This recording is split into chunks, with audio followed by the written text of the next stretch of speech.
Olá, pessoal. Ontem o presidente da República negou-se a cumprir uma determinação do ministro Alexandre de Moraes. E aí, o presidente cometeu algum delito? Cabe destacar que a determinação do ministro foi para que o presidente comparecesse à sede da Polícia Federal para ser ouvido no inquérito policial 4.878, que apura possível vazamento de uma investigação do TSE sobre ataque de hackers, no qual o presidente encontra-se na condição de investigado. O presidente encontra-se na condição de investigado.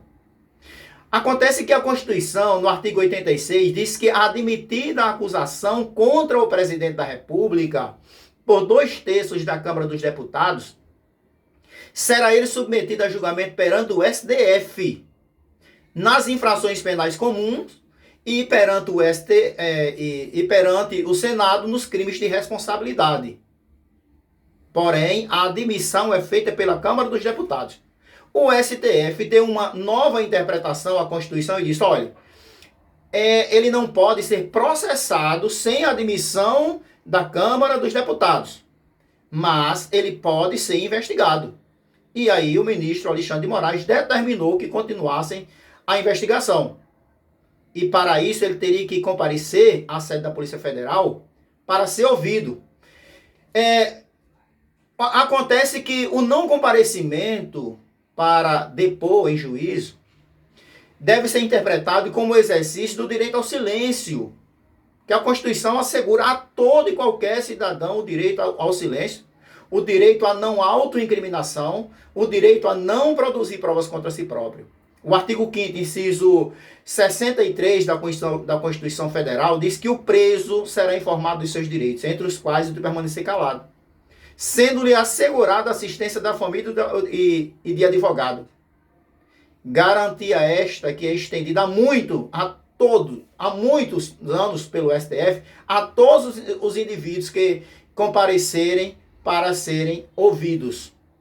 Ainda essa semana nós vimos aqui uma discussão de um delegado, de uma delegada com um advogado que queria uma certidão para saber se o cliente dele estava lá para ser ouvido na condição de acusado ou de testemunha. Porque se ele fosse acusado, ele iria assegurar o direito de permanecer em silêncio e só falar em juízo.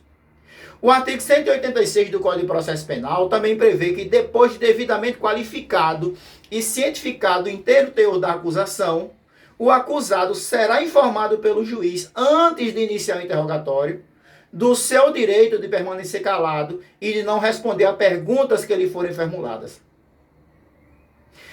O silêncio não será interpretado como confissão e não será interpretado em prejuízo da defesa.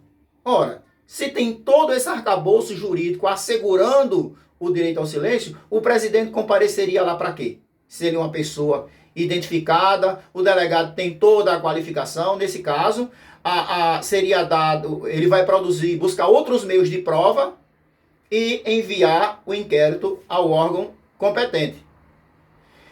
Pois bem, pessoal, acontece que o Código de Processo Penal, lá no artigo 221, parágrafo 1º, estabelece uma prerrogativa para presidente, vice-presidente, presidente do Senado, da Câmara dos Deputados, para que eles possam conceder o benefício do depoimento por escrito às autoridades mencionadas lá nesse artigo 221.